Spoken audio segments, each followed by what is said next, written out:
오늘 우리에게 주신 하나님의 말씀 요한일서 2장 15절부터 19절까지 말씀입니다. 요한일서 2장 15절부터 19절까지의 말씀. 이제 저와 함께 한 절씩 교독하시겠습니다. 이 세상이나 세상에 있는 것들을 사랑하지 말라. 누구든지 세상을 사랑하면 아버지의 사랑이 그 안에 있지 아니하니 이는 세상에 있는 모든 것이 육신의 정욕과 안목의 정욕과 이생의 자랑이니 다 아버지께로부터 온 것이 아니요 세상으로부터 온 것이라. 이 세상도 그 정욕도 지나가되 오직 하나님의 뜻을 행하는 자는 영원히 거하느니라. 아이들아, 지금은 마지막 때라. 적그리스도가 오리라는 말을 너희가 들은 것과 같이 지금도 많은 적그리스도가 일어났으니 그러므로 우리가 마지막 때인 줄 아노라. 함께 읽습니다. 그들이 우리에게서 나갔으나 우리에게 속하지 아니하였나니 만일 우리에게 속하였더라면 우리와 함께 거하렸으려니와 그들이 나간 것은 다 우리에게 속하지 아니함을 나타내려 함이니라. 아멘.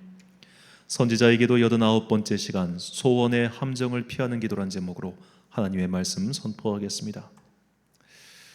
우리가 잘 알다시피 바울에게는 육체의 가시라고 그가 칭한 그의 고질병이 있었습니다. 정확히 그 병이 무엇인지는 알 수 없지만 학자들은 대충 추정하기로 아마 간질병이 아니었을까 그렇게 생각을 합니다.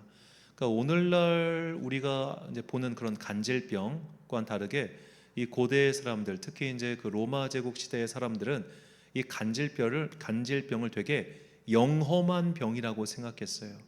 특히 이제 로마 공화정 마지막에 위대한 독재자라고 해야 되나요? 이제 율리우스 카이사르가 이 간질병을 앓았습니다. 그래서 이런 병들이 당시에는 굉장히 신의 탁월한 능력을 가진 사람들이 일종의 신의 힘을 빌어서 발작을 하는 거다. 일종의 저것도 엑스타시, 어떤 환상을 보니까 저렇게 몸을 부르르 떨고 이렇게 쓰러지는 거다. 이렇게 생각했단 말이에요.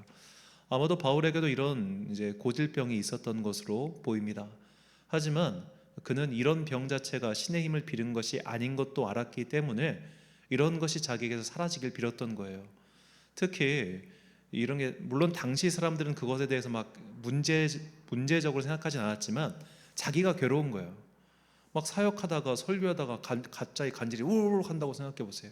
이게 얼마나 피곤하겠어요. 그래서 그가 이 병을 없애달라고 하나님께 3번 간절히 기도합니다. 그가 3번 간구하였다는 표현이 뭐 우리가 하듯이 그냥 이렇게 오늘 한번 기도하고 내일 한번 기도하고 모레 한번 기도하고 이런 기도가 아니었겠죠. 아마도 기간을 정해서 간절하게 응답이 올 때까지 기도하고 또 기도하고 또 기도했을 겁니다. 그렇게 기도해도 하나님께서는 그 병을 없애주지 않으셨습니다. 바울의 소원을 거절하신 것이죠. 그러나 바울은 그 거절의 대답을 듣고 오히려 크게 기뻐하였다고 말합니다. 고린도후서 12장 8절과 9절 말씀입니다. 이것이 내게서 떠나가게 하기 위하여 내가 3번 주께 간구하였더니 나에게 이르시기를 내 은혜가 내게 족하도다. 이는 내 능력이 약한 데서 온전하여짐이라 하신지라. 그러므로 도리어 크게 기뻐함으로 나의 여러 약한 것들에 대하여 자랑하리니 이는 그리스도의 능력이 내게 머물게 하려 함이라. 아멘. 본인은 그것이 자신의 약점이라고 생각했습니다. 이것 때문에 사역이 힘들다고 생각했습니다. 하지만 하나님께서는 그 약점을 너에게 주신 이유를 설명해 주셨습니다. 그러자 그에게는 그 질병이 더 이상 병이 아니게 되었습니다. 그것은 마치 예수 그리스도께서 그 몸에 지니셨던 십자가의 흔적처럼 그에게도 주님을 따르는 자들이 마땅히 취해야 할 믿음의 증표가 된 거예요. 자신의 오히려 약점이 훈장이 된 것입니다. 그의 소원은 이루어지지 않았습니다. 그러나 하나님께서는 그의 소원의 방향을 바꿔주신 거예요. 이것이 참 중요합니다. 이 세상을 살아가는 동안 소원이 없는 사람은 한 명도 없습니다. 모두가 다 각자의 소원이 있습니다. 그 소원의 종류가 다를 뿐 소원이 없는 사람은 없어요. 그래서 이 동서고금 모든 밀레, 전래동화라든지 민담에 보면은 그런 갑자기 누가 뿅 하고 나타나서 뭐 소원을 이루어주는 그런 이야기가 많지 않습니까? 뭐 대표적으로 아라비안 나이트에 나오는 램프의 진이라든가, 혹은 우리나라 흥부놀부 이야기에 나오는 제비가 박씨를 물어다 주었는데 박씨를 까니까 도깨비가 뽕 하고 나와가지고 뭐 그런 식의 이야기들, 뭔가 내 힘으로 풀 수 없기 때문에 소원을 아뢰는 거잖아요. 신적인 존재, 특별한 힘을 지닌 존재에게 이것 좀 해결해 주세요, 이것 좀 어떻게 해주세요라고 비는 것, 이것은 인간의 지극히 자연스러운 감정입니다. 그렇기 때문에 우리가 하나님께 내 소원을 아뢰는 기도를 드리는 것, 이것 자체는 결코 나쁜 게 아닙니다. 이런 기도조차 하지 않는 사람들이 사실 제일 문제예요. 제일 문제. 그런 사람들은 아예 신의 존재에 대해서 관심조차 없는 사람들이기 때문에 사실 이런 사람들 일단 논외로 치고 우리가 이런 각자의 소원을 가지고 주님께 항상 기도하죠. 아뢰죠. 저도 항상 누구에게 기도 제목 받을 때마다 뭐 자녀의 문제, 부모님의 건강의 문제, 앞으로의 사업의 문제, 직장의 문제, 기타 등등등, 뭐 사실 여기서 거의 벗어나는 게 없습니다. 우리의 소망이라고 하는 것이, 이런 것들이 내 힘으로 하기엔 다 버거우니까 함께 기도하며 문제를 해결해 달라고 간구하죠. 이런 기도 당연히 해야 합니다. 그런데 그런 기도를 자꾸만 이용하려고 하는 자들이 있어요. 바로 영적인 사기꾼들입니다. 영적인 사기꾼들은 항상 우리의 소원이 무엇인지를 기가 막히게 알아차립니다. 저 사람이 마음의 헛헛함이 무엇인지, 저 사람이 지금 필요로 하는 것이 무엇인지, 그것을 기가 막히게 잡아내서 그거를 빌미로 사람들을 자기대로 끌어당기지요. 벌써 오래된 수법이긴 합니다만 이 통일교가 일본에서 세력이 굉장히 강합니다. 그래서 지난번에 뭐 이제 아베 신조 총리가 이제 암살당했잖아요. 그게 이제 그의 어머니가 그 암살한 사람이 그의 어머니가 통일교에 푹 빠져가지고 집안이 망했는데 아베 신조 같은 사람이 이 통일교의 뒷배라고 하는 그런 걸 생각해가지고 그 아베 신조를 이제 그 암살한 거란 말이에요. 암살이라고 하기 그냥 테러 행위죠, 테러 행위. 자, 그런 일이 있을 정도로 일본 안에 이 통일교 세력이 굉장히 강합니다. 어떤 사람 말로는 그 일본 집권당인 자민당, 그 자민당에 있는 비서진의 한 30%는 통일교 신자다, 뭐 그렇게 말하는 사람도 제가 라디오에서 들었습니다. 그런데 그 정도로 통일교가 그 일본 내 세력을 구축하게 된 데는 어떤 방법을 썼느냐?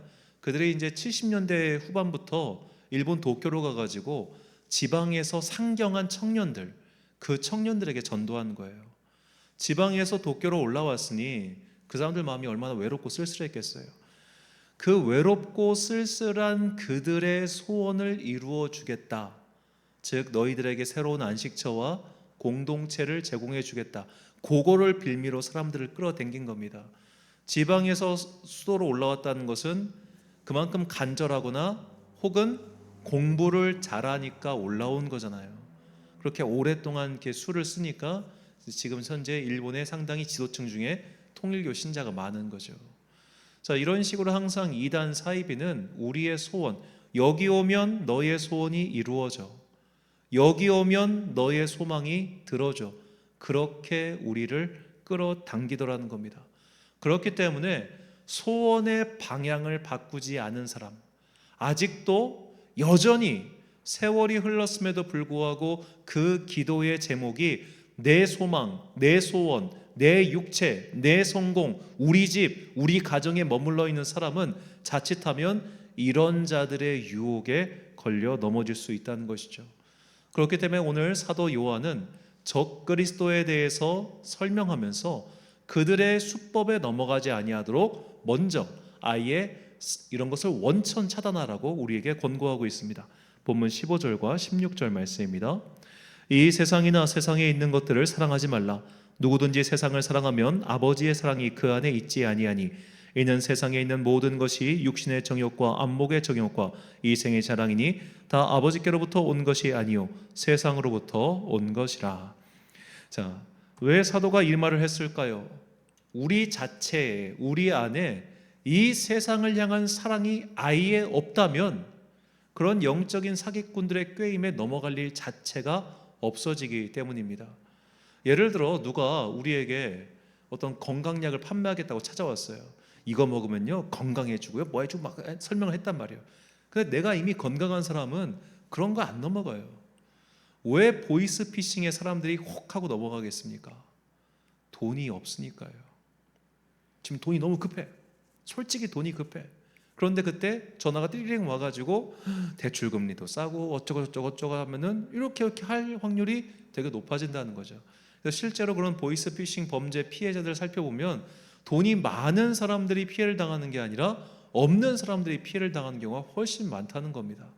그러니까 세상의 사기꾼도 우리의 욕망을 파악해서 그 욕망을 미끼 삼아 우리를 끌어당기듯이 영적인 사기꾼 적그리스도도 우리의 소원, 그거를 소원을 말해봐, 너 나에게 오면 이 소원이 들어질 거야 라면서 그렇게 유혹해서 우리를 땡겨 오더라는 겁니다. 그렇기 때문에 그들이 자꾸만 제시하는 그 미끼에 넘어가지 않기 위해서는 아예 우리의 소원 그 자체가 바뀌어야 된다는 거예요. 이렇게 개인의 소원, 개인의 소망으로 우리의 기도가 출발하지만 여기서 멈춰서야 되는 것이 아니라 그 다음 단계로 넘어가야 된다고 그렇게 말하고 있는 겁니다. 오늘 본문에서 이 정욕이라고 번역한 헬라어는 에피디미아인데, 이것은 우리말 성경 번역자가 이게 정욕이라는 게 이제 이성적인 욕망, 성적인 욕망을 정욕이라고 하잖아요. 그러니까 일부러 좀 부정적인 단어로 번역한 거예요. 근데 헬라어의 뜻은 그냥 굉장히 중립적인 단어, 욕망, 소망, 동경, 원하다라는 의미입니다. 그런데 이 단어가 신약 성경에서 총 37번 사용되었는데 이 37번의 용례 중에서 좋은 의미로 사용된 경우는 3번밖에 나오지 않아요. 자, 누가복음 22장 15절, 빌립보서 1장 23절, 데살로니가전서 2장 17절. 이르시되 내가 고난을 받기 전에 너희와 함께 이 유월절 먹기를 원하고 원하였노라. 예수님의 말씀이죠. 내가 그들 사이에 끼었으니 차라리 세상을 떠나서 그리스도와 함께 있는 것이 훨씬 더 좋은 일이라. 그렇게 하고 싶으나 형제들아, 우리가 잠시 너희를 떠나는 것은 얼굴이요 마음은 아니니 너희 얼굴 보기를 열정으로 더욱 힘썼노라. 자, 똑같은 단어인데 오늘 본문에서는 정욕이라고 번역하고 여기서는 긍정적인 의미로 사용되었습니다. 이 긍정적인 의미, 이 3가지의 용례를 잘 살펴보면 우리가 무엇을 욕망해야 되는지, 우리의 소망의 방향이 무엇인지를 알게 되죠. 바로 하나님 나라를 바라는 마음, 유월절 먹기든 천국으로 가는 것이든 여기 있는 형제들과 함께 믿음의 교제를 행하는 것이든 그 모두가 다 하나님 나라의 틀 안에 있잖아요. 그 하나님 나라를 욕망하는 것, 그 하나님 나라를 소망하는 것이 우리가 방향 전환해야 할 소망의 바른 방향이라는 겁니다. 그러니까 우리가 개인의 간구, 개인의 어떤 소망에서 출발은 하지만 여기서 머무르지 않고 하나님 나라를 향한 그 기도로 변화되어 나가야 한다는 거예요. 우리가 이렇게 나의 소원의 기도가 점점 더 이쪽으로 향해 가도록 하기 위해서는 날마다 기도하는 가운데 주님, 먼저 내 마음을 조명해 주세요. 내가 내 소망의 근원을 파악하게 해달라는 그런 기도를 드려야 됩니다. 자, 우리가 주님께 하는 개인적인 기도를 잘 분석해 보십시오. 왜 기도합니까? 갖고 싶은 게 있어서 아니에요? 원하는 게 있어서 아니에요? 사실 그리고 내가 갖고 싶어 하는 것, 내가 원하는 것은 어쩌면 하나님과는 별 상관이 없는 것일 수 있습니다. 마치 솔로몬이 주님을 위하여 성전을 건축하고 나서 그가 그때는 영이 충만했기 때문에 이렇게 고백하잖아요. 어찌 여기가 하나님의 집이 될 수 있겠습니까? 어찌 인간이 만든 이런 것 따위가 주님의 집이 될 수 있겠습니까? 그러니까 그 성전은 사실 하나님을 위해서 건축한 게 아니에요. 백성들을 위해서 건축한 거예요. 그래서 만민이 기도하는 집을 만들어서 백성들로 하여금 하나님을 주목하고 바라볼 수 있도록 만든 것이 성전이지 하나님을 위해서 한 게 아니란 말이에요. 그가 그걸 그의 기도, 봉헌 기도에서 고백합니다. 우리의 기도도 마찬가지예요. 우리가 사실 기도하면서 되게 거룩의 기도로 포장할 때가 참 많아요. 사실은 내 욕심을 위한 건데, 사실은 나의 무언가를 얻고 싶어서인데, 사실은 이걸 가지고 내가 더 성공하고 싶어서인데 그런 걸 싹 가린 채 마치 이 기도를 들어주시는 것이 하나님께도 좋은 겁니다 라고 포장할 때가 많더라는 거예요. 이런 포장을 잘하는 사람들이 바로 거짓 교사, 거짓 선지자들입니다. 그래서 오늘 사도 요한은 이 거짓 선지자들을 이렇게 말을 해요. 본문 19절 말씀, 그들이 우리에게서 나갔으나 우리에게 속하지 아니하였나니. 자, 이 표현 중요합니다. 그들이 우리에게서 나갔으나. 그러니까 이 땅에서 지금 활동하고 있는 대부분의 거짓 교사, 거짓 선지자, 곧 적 그리스도는 원래 믿음의 공동체 안에 함께 있던 인간들이라는 겁니다. 믿음의 공동체 안에 함께 있다가 그들이 나갔어요. 왜 나갔겠습니까? 자기 욕망을 채우기 위해서. 자기 욕망을 채우기 위해서 그들은 나갔고, 그리고 그들과 똑같이 자기 욕망을 구하는 자들을 긁어 모으는 거예요. 그래서 그들은 거대한, 사실은 그들이 굉장히 뭔가 다른 것처럼 보이고 특별한 것처럼 보이지만 사실 그들의 본질은 자기 욕망을 추구하기 위한 집단인 거예요. 그것이 나중에 드러나는데, 문제는 우리들도 그런 욕망의 가면을 쓰고, 정확히는 이제 거룩의 가면을 쓰고 그렇게 욕망을 추구하는 집단이 얼마든지 될 수 있다는 겁니다. 아까 말씀드린 것처럼 소원의 기도에서 하나님 나라를 향하는 그 기도로 바뀌지 않는 한 우리도 얼마든지 그런 거에 넘어질 수 있다는 거예요. 정통교회 다니는 분들 중에 이런 분들이 왜 없겠습니까? 자랑하고 싶어 교회 다니는 분들이 있어요. 또 교회를 자랑하는 분들도 있어요. 이렇게 크고 많고. 그거 자랑하는 거 다 두 가지에서 벗어나지 않습니다. 돈, 사람 숫자. 항상 이야기하지만 사람 숫자 제일 많은 거 신천지고 돈 제일 많은 거 통일교회예요. 어떤 교회도 이 둘을 넘어서지 못할 겁니다. 그런데 왜 자랑합니까? 우리의 눈이 이미 그렇게 가 있기 때문이에요. 그렇기 때문에 우리가 이렇게 나의 소망을 이루는 기도에서 하나님 나라를 향하는 기도로 우리의 기도가 변화하고 하지 않으면, 우리도 자칫하면 저렇게 지옥의 불에 빠져들어가는, 즉 마귀의 함정에 걸려서 넘어지는 그들과 똑같은 길을 얼마든지 갈 수 있다는 겁니다. 그래서 주님께서는 이런 자들에게 이렇게 경고하셨어요. 마태복음 23장 15절 말씀, 화 있을진저 외식하는 서기관들과 바리새인들이여, 너희는 교인 한 사람을 얻기 위하여 바다와 육지를 두루 다니다가 생기면 너희보다 배나 더 지옥 자식이 되게 하는도다. 자, 바리새인과 서기관들이 교인 하나 얻었는데 왜 그들이 더 큰 지옥 자식이 되었겠습니까? 욕망을 따라가기 때문이에요. 나의 욕망을 더 채우기 위해서 저를 이용했어요, 저 사람을. 그런데 이 미끼에 걸려든 사람 또한 사실은 그 미끼의 유혹을 당할 만큼 그 소망이 있었기 때문에 거의 걸린 거예요. 더 많은 돈, 더 많은 성공, 더 많은 영광, 더 많은 평안, 더 많은 안식, 더 많은 좋은 것들, 그런 것들을 구하는 마음이 그 안에 있으니까 그걸 덥쑥 문 거라고요. 돈을 사랑하는 사람이, 더 나아가서는 돈이 필요한 사람이 사기꾼에게 걸리지, 돈이 많은 사람이, 이미 충분히 있는 사람이 왜 걸리겠습니까? 물론 멍청하니까 걸리는 사람도 있겠지만 대부분을 보면은 그 욕망의 덫에 걸리는 건 아니겠습니까? 그러니까 내 안에 아예 욕망 자체가 없다면, 더 나아가 이 욕망이 하나님 나라를 향한 그 거룩한 열망으로 바뀐다면 우리는 결코 거짓 교사들, 적그리스도들의 함정에 빠지지 않게 될 것입니다. 그래서 주님께서는 이렇게 기도가 변해야 된다는 것을 이미 알려주셨어요. 바로 마태복음 6장입니다. 마태복음 6장에는 예수님께서 가르쳐주신 기도, 주기도문이 나옵니다. 그렇게 주님께서 그 주기도문을 알려주신 다음에 나오는 전체적인 내용, 사실 이 6장 전체가 기도에 대해서 알려주시는 말씀이라고 봐도 무방해요. 너희의 기도가 이방인들처럼 이거 주세요, 저거 주세요, 이거 필요해요, 저거 필요해요, 아프지 않았으면 좋겠어요, 성적이 올라가고 싶어요, 더 큰 좋은 집을 주세요, 좋은 집 주시고 승진하게 해주시고 뭐하게 해주시고 이런 중언부언하는 기도가 아니라, 너희는 먼저 뭐예요? 그의 나라와 그의 의를 구하라고 이렇게 말씀하시죠. 마태복음 6장 31절과 33절 말씀입니다. 그러므로 염려하여 이르기를 무엇을 먹을까, 무엇을 마실까, 무엇을 비울까 하지 말라. 그런즉 너희는 먼저 그의 나라와 그의 의를 구하라. 그리하면 이 모든 것을 너희에게 더하시리라. 아멘.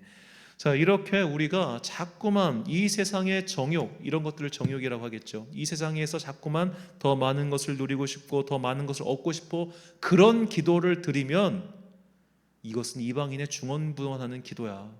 너희의 기도는 그저 일용할 양식을 구하는 것, 오늘의 기도로 그걸로 만족해. 주님, 오늘 평안하게 해주세요. 주님, 오늘 내가 맡은 일 잘하게 해주세요. 이 정도 수준에서 만족해야지 자꾸만 여기서 앞으로 거대한 무언가, 앞으로 여기서 무언가, 앞으로 무언가 이런 것들 기도하지 말아라.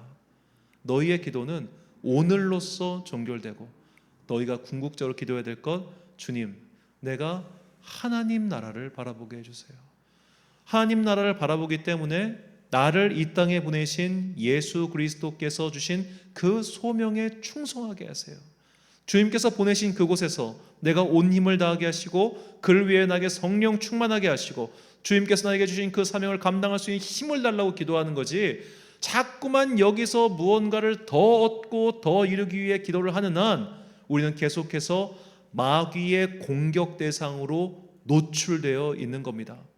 바울이 계속해서 자기의 육체의 고질병, 이 육체의 가시를 떨궈내기 위해 그 기도에 붙잡혀 있었다면 바울은 정말로 거기에 넘어졌을 수도 있어요. 자, 오늘 이 새벽에 우리가 열왕기상 13장을 읽었는데 열왕기상 13장에 나왔던 그 사람이 정말 대표적인 예입니다. 바로 베델의 늙은 선지자라고 표현되는 그 사람이죠.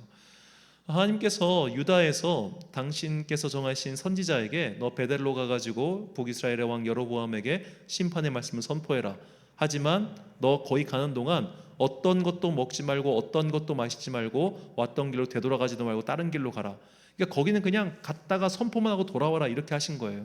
그 이유는 이미 북이스라엘의 모든 것들이 영적으로 타락했기 때문에 거기와는 접촉도 하지 말고 그냥 선포만 하고 빨리 나와. 그걸 상징적으로 보여주시기 위해서 이렇게 명령하셨습니다. 그런데 이 하나님의 사람이 갔다가 돌아오는 길에 이 늙은 선지자를 만나요. 늙은 선지자가 거짓말을 합니다. 내가 하나님의 천사한테 명령을 받았는데, 야, 나도 하나님의 사람이야. 내가 너한테 거짓말하는 거 아니야? 그러니까 너 우리 집에 와서 먹고 마시다가 좀 쉬다가 이렇게 한 거예요. 그래서 그 거짓말에 발라당 속아가지고 그가 하나님께서 보내신 라이언 사자한테 물려서 죽습니다. 되게 이상한 장면이죠. 자, 이 베델의 늙은 선지자는 왜 그를 자기 집으로 초청하였을까요? 이것은 이 13장 말미에 나오는 이 무덤의 이야기를 통해 짐작할 수 있습니다. 자, 이 베델의 늙은 선지자는 아마도 추측컨대 한때 하나님을 알았을 거예요. 그런데 그는 거짓 선지자였습니다. 거짓말로 누군가를 속이는 사람이었죠. 그리고 이제 죽을 때가 다가왔습니다. 죽을 때가 다가오니까 두려운 거예요. 죽을 때가 가까이 오니까 내가 지금 그동안 너무 막 살았어. 하나님께 영을 받았긴 했는데 막 거짓말하고 살았어. 나 이대로 죽으면 진짜 지옥 가는 건가? 이런 두려움이 있을 때 진짜 하나님의 사람이 나타난 거예요. 그러니까 그를 초청한 겁니다. 우리도 그런 열망이 있잖아요. 막 어디 가면 막 신령한 진짜 능력을 가진 목사님이 있다더라. 어느 기도원 가니까 진짜 막 영권 있는 분이 있다더라. 그러면 궁금하고 찾아가고 싶은 마음이 있잖아요. 저도 있어요. 자, 그런 마음처럼 이 베델의 늙은 선지자도 자신의 죽음 이후의 삶에 대한 두려움, 이런 것 때문에 진짜를 모셔보고 싶은 거예요. 진짜와 교제해보고 싶었던 거예요. 그래서 그 진짜를 거짓말로 속여서 데리고 왔는데 결국 그 진짜는 죽음으로써 진짜라는 게 보여졌습니다. 그러자 이 늙은 선지자가 어떻게 행동하느냐, 그의 시신을 자기 묘실에 모셔요. 내가 죽어서 들어갈 묘실에. 그리고 유언을 남기는데 내가 죽거든 저 사람과 같이 묻어달라고 이야기합니다.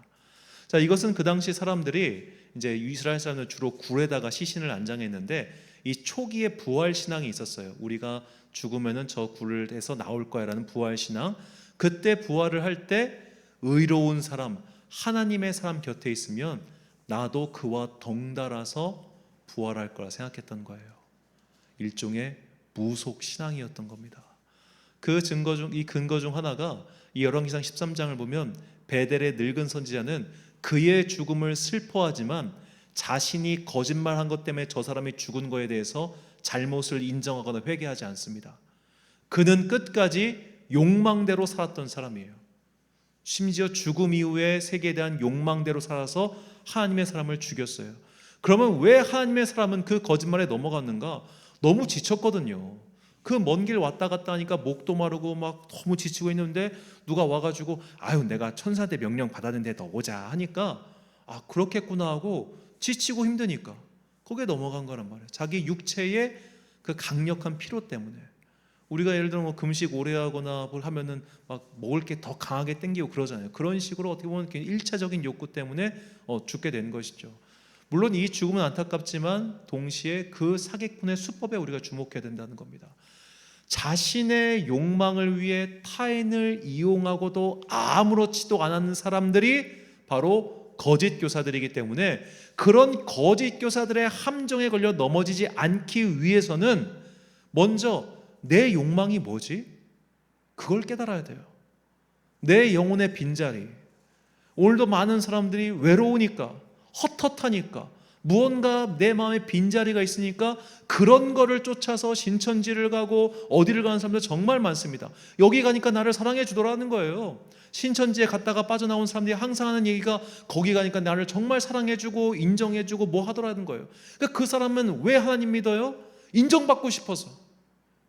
여러분 교회 안에도 하나님을 사랑해서 교회 다니는 게 아니라 주변의 교인들에게 인정받으려고 경건한 척 가면 쓰고 다니는 사람들이 있어요. 주변의 교인들에게 나 꽤 괜찮은 권사야, 나 꽤 괜찮은 성도야라는 것을 보여주고 싶어서 그렇게 기도하는 사람 많아요. 마치 바리새인처럼 모두가 보는 앞에서 그런 능수능란한 기도문을 읽고 싶어서 그래서 기도하는 사람 많아요. 그런 사람 봤어요. 왜 꼭 굳이 그분은 그 교회 본당 혼자 와가지고 본당 문 열고 기도하는지 다 보란 듯이 말이에요. 그래서 그분 때문에 상당히 힘들었는데 그런 분들이 많더라고. 날 좀 보소, 날 좀 보소. 그 마음이 교만이고 그런 마음 가지면 안타깝지만 정말 당신의 구원을 담보할 수가 없습니다. 이것은 제가 함부로 이야기할 수 있는 부분은 아니지만 그 마음 버려야겠죠. 이처럼 우리가 이 땅에 대해서 소원을 가질 수는 있지만 그 소원을 모두 어떻게 돼야 됩니까? 십자가에 못 박아야 되는 거예요. 그리고 십자가에 못 박고 우리가 다음 스텝, 즉 하나님 나라의 의와 영광을 구하는 기도로 넘어가야 됩니다. 그렇기 때문에 사도 바울은 우리에게 우리의 정욕을 십자가에 못 박으라고 이렇게 권면합니다. 갈라디아서 5장 24절 말씀 우리가 잠목소리를 읽겠습니다. 시작. 그리스도 예수의 사람들은 육체와 함께 그 정욕과 탐심을 십자가에 못 박았느니라. 아멘. 내가 먼저 소원의 방향을 바꿔서 나를 위한 소원은 이제는 모든 것을 정욕과 탐심을 다 십자가에 못 박고 하나님 나라의 영광 그의 의를 구할 때 주님께서는 오늘 우리가 살아갈 때 필요한 모든 것들을 더해 주실 것입니다. 우리의 소원의 방향을 바꾸게 해주시는 분, 그 하나님의 은혜를 먼저 사모해야 됩니다. 사랑하는 천안광성교회 성도 여러분, 그리고 이 기도에 함께 참여하고 계신 주님의 자녀 여러분, 우리 모두에게는 기도의 제목이 있습니다. 그 기도의 내용은 자식에 대한 것일 수도 있고 가족에 대한 것일 수도 있고 나의 직장에 대한 것일 수도 있고 여러 가지 소원이 있죠. 이것은 지극히 당연하고 마땅히 해야 할 우리의 간청입니다. 하지만 그런 소망은 언제나 함정의 가능성을 가지고 있다는 것을 잊지 마십시오. 그것이 우리의 올무와 함정이 되지 아니하도록 우리의 소원의 기도는 이제 그 단계를 넘어가야 합니다. 내가 먼저 어떻게 하면 하나님의 영광을 위하여 살 것인가? 어떻게 하면 나의 삶을 통하여 하나님의 의로움을 드러낼 것인가? 우리가 먼저 이것을 공부하고 연구하고 추구하며 살아가면 그 외에 필요한 나머지 것들을 주님께서 반드시 더해 주실 것입니다. 이것이 우리의 궁극적인 믿음이 되어야 합니다. 그리고 우리는 마침내 바울처럼 내 소원이 당장에 이루어지지 않아도 하나님께서 그 소원을 이루지 않게 해주신 목적을 깨달을 때 더욱더 큰 기쁨과 감사의 기도를 드릴 수 있게 될 것입니다. 나의 소망에서 출발한 기도가 십자가의 기도로 그리고 하나님 나라를 소망하는 기도로 성장하게 해달라고 평생에 걸쳐 간구하는 여러분과 제가 되시길 주님의 이름으로 축원합니다. 우리 믿음의 고백을 담아 무엇이 변치 않아 내 소망이 되며 이 찬양 주님께 올려드린 후에 함께 기도하겠습니다.